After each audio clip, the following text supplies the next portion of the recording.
المهتدين. أما بعد فأعوذ بالله من الشيطان الرجيم. بسم الله الرحمن الرحيم. إنما أنت منذر ولكل قوم هاد. صدق الله مولانا العظيم وبلغنا رسوله النبي الكريم. إن الله وملائكته يصلون على النبي يا أيها الذين آمنوا صلوا عليه وسلموا تسليما. اللهم صل على محمد وعلى آل محمد وبارك وسلم.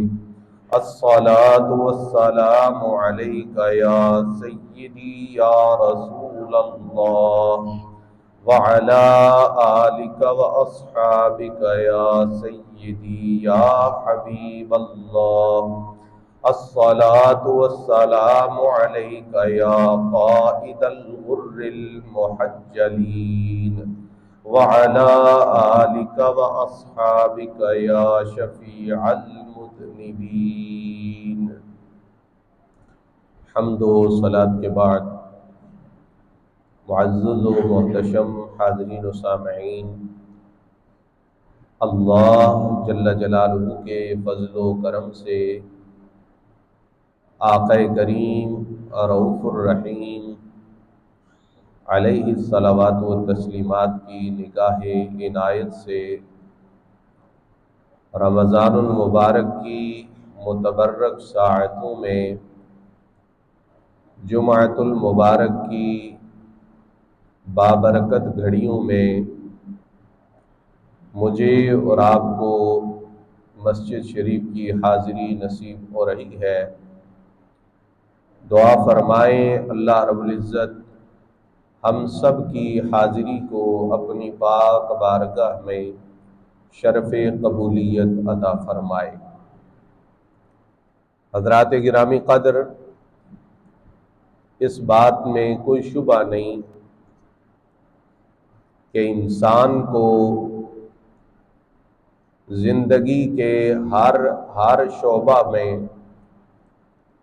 کسی نہ کسی رہنما اور پیشوا کی، استاذ اور ٹیچر کی، گائیڈ کرنے والے شخص کی ضرورت ہوتی ہے۔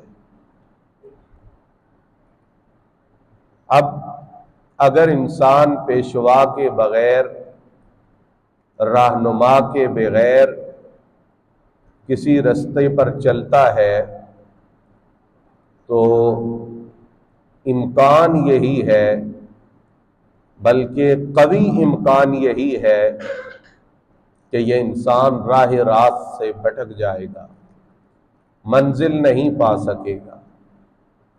اسی فطرت انسانی کے تقاضا کے مطابق اللہ جل جلالہ نے حضرات انبیاء اور مرسلین کو لوگوں کی رہنمائی کے لیے مبعوث فرمایا، اور پھر جو لوگ ان کے قرب میں رہے، جنہیں انبیاء اور مرسلین کی صحبت میسر آئی، جنہیں انبیاء اور مرسلین کی تربیت میں رہنا نصیب ہوا، وہ بھی دوسرے لوگوں کے لیے رہنما اور پیشوا بنے۔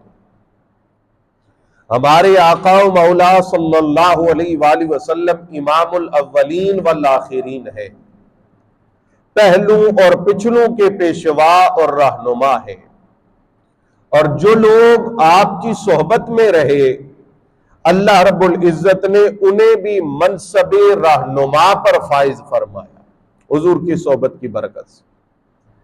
قرآن مجید فرقان حمید کی ایک آیہ مقدسہ میں نے آپ کے سامنے پڑھی ہے، جس میں اللہ رب العزت ارشاد فرماتا ہے، میرے محبوب انما انت منذر، بے شک آپ اللہ کی طرف سے در سنانے والے، تبلیغ فرمانے والے، اللہ کا پیغام پہنچانے والے بن کر تشریف لائے ہیں۔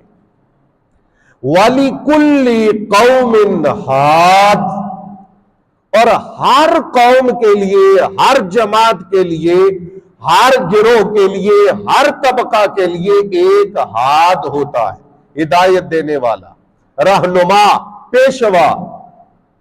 اب اگر اہل سنت و جماعت کی تفاسیر کو اس آیت کے تحت ملاحظہ کیا جائے تو ابن جریر طبری کی تفسیر ابن جریر، امام رازی کی تفسیر کبیر، اور علامہ اسماعیل حقی کی تفسیر روح البیان کے اندر یہ روایت موجود ہے کہ آقا کریم صلی اللہ علیہ وآلہ وسلم نے اس آیت کی تفسیر میں فرمایا منذر تو میں ہوں، قرآن کے لفظ واضح طور پر انتا منذر فرما رہے ہیں، اور فرمایا کہ جو ہاد فرمایا گیا، ہدایت دینے والا، اس سے مراد حضور نے اشارہ بھی کیا اور سیدنا علی کرم اللہ تعالی وجہ الکریم کے کاندھے پہ ہاتھ بھی رکھا اور رکھ کے فرمایا کہ علی ہاد سے مراد تو ہے،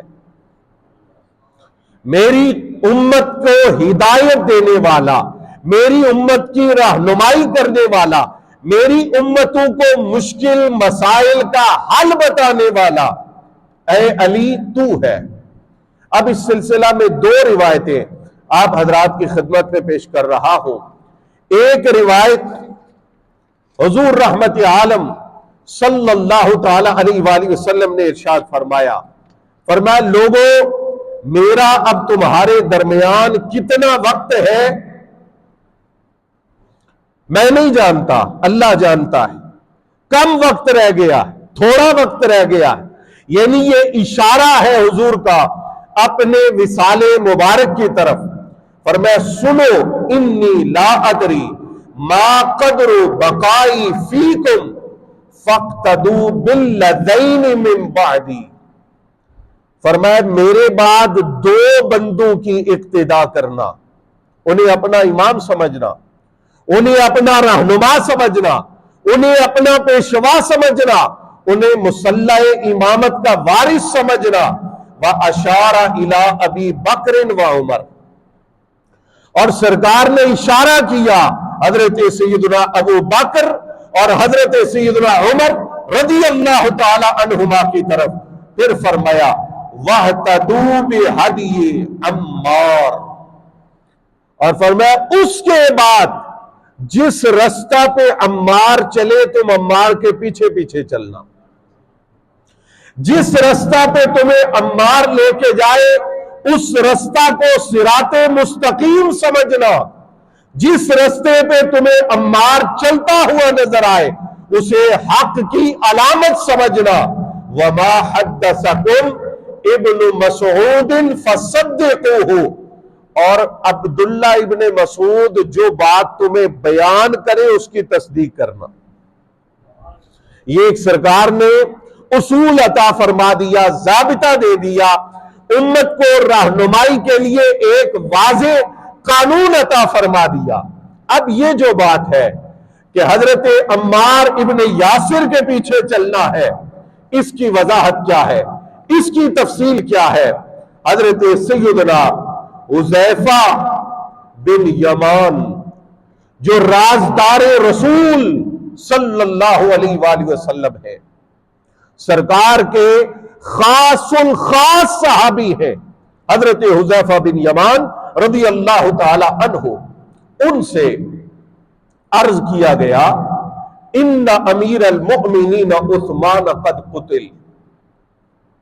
اے حذیفہ بن یمان، آپ صحابی رسول ہیں اور آپ کے سامنے حضرت عثمان بن عفان شہید کر دیے گئے، ان کا وصال ہو گیا۔ فما تأمرنا، اب ہم کدھر جائیں؟ یہ جو بات ہے نا علی امام منستو منم غلام علی، یہ میری بات نہیں ہے، یہ حضرت بو علی قلندر کی بات نہیں ہے، اگرچہ انہوں نے یہ شعر کے سانچے میں ہم تک بات پہنچائی ہے۔ اس بات کی بنیاد رب کے قرآن پہ ہے، نبی کریم کے فرمان پہ ہے، اور سرکار کے رازدار صحابہ کرام کی رہنمائی پہ ہے۔ اب حدیث سنیے، کہا حضرت عثمان شہید ہو گئے، حذیفہ بتائیں آپ ہمیں کیا حکم دیتے ہیں، اب ہم کدھر جائیں، کس کے پیچھے چلیں، کس کو اپنا امام بنائے، کس کو اپنا رہنما بنائے؟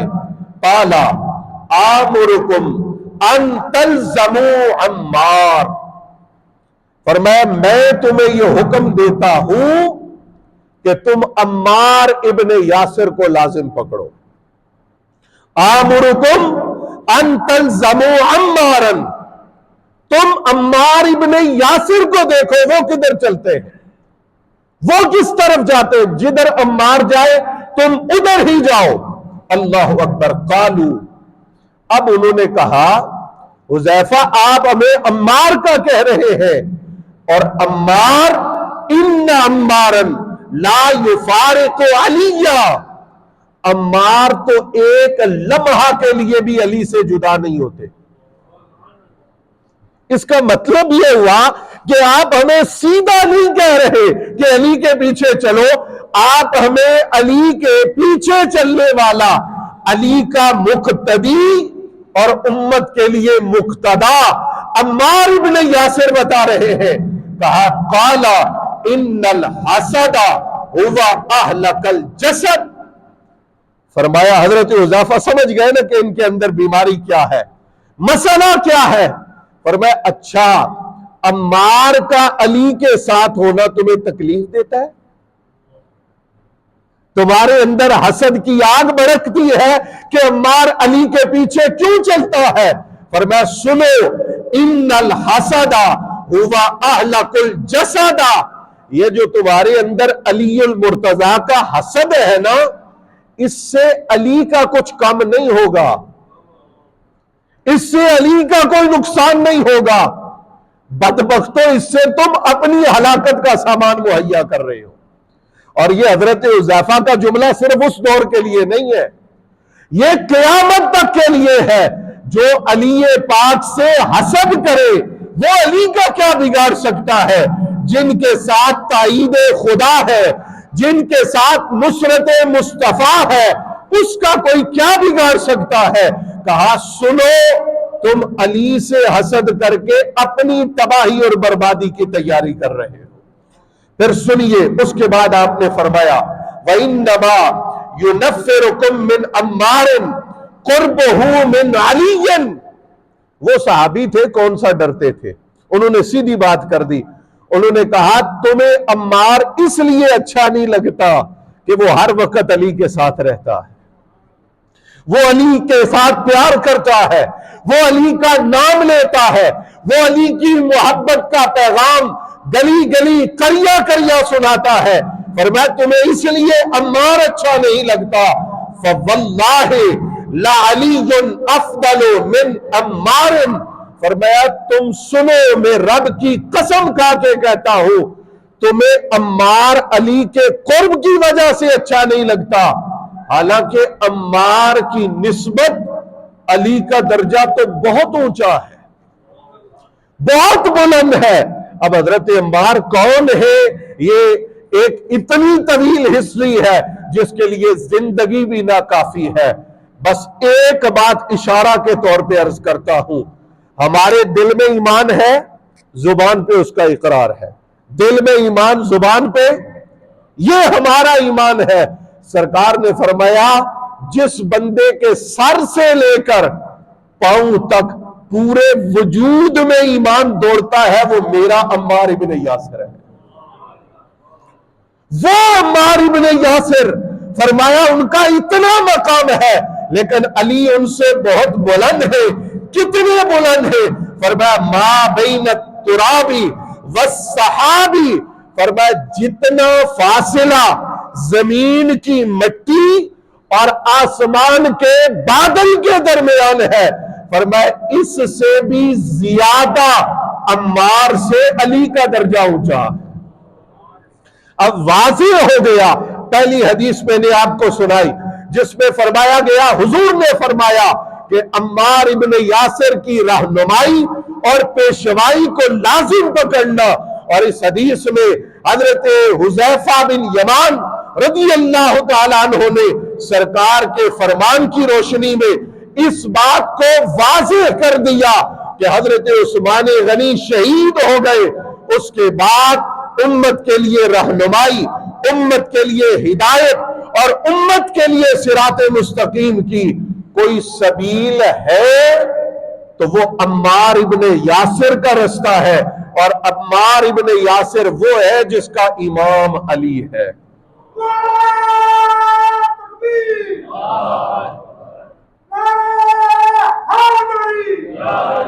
اب اس کا مطلب یہ ہوا، یہ نعرہ حضرت عمار ابن یاسر کا ہے، علی امام منست و منم غلام علی. کہا علی میرا امام ہے اور میں علی کا غلام ہوں. میں علی کا، دوہرا لیجئے، یہ عقیدہ ہے. اور کون سا عقیدہ؟ جو قرآن سے ملا، نبی پاک کے فرمان سے ملا، صحابہ کرام سے ملا اور صاحب سر رسول حضرت حذیفہ سے ملا اور حضرت عمار ابن یاسر جیسے جلیل القدر رہنما سے ملا. کیا؟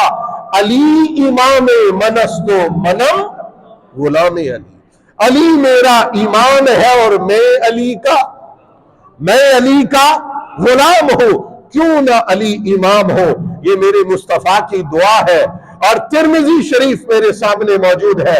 سرکار نے ہاتھ اٹھائے اور دعا کی، اللہم ادر الحق معہ حیث دارا. فرمایا یا اللہ، حق کو میرے علی کے ساتھ چلا.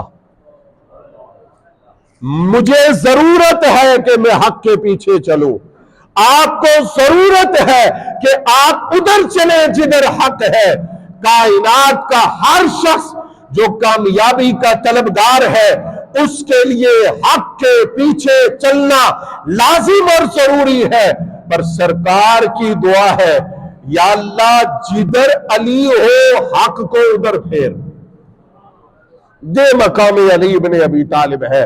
اور میں یہ بات آخر پر واضح طور پہ آپ کی خدمت میں عرض کرتا ہوں، جس کو علی پاک کی شان پہ یا علی پاک کے مقام پہ یا علی پاک کے کسی فیصلے پہ شک ہوا، اسے رسول پہ شک ہوا، اسے قرآن پہ شک ہوا. اور جس کا قرآن پر ایمان ہے، جس کا سرکار دو عالم پر ایمان ہے، اس کا علی کی شان پہ بھی ایمان ہے، اس کا علی کی امامت پہ بھی ایمان ہے. حضرات گرامی قدر، فتنوں کے دور میں علی راہ ہدایت ہے.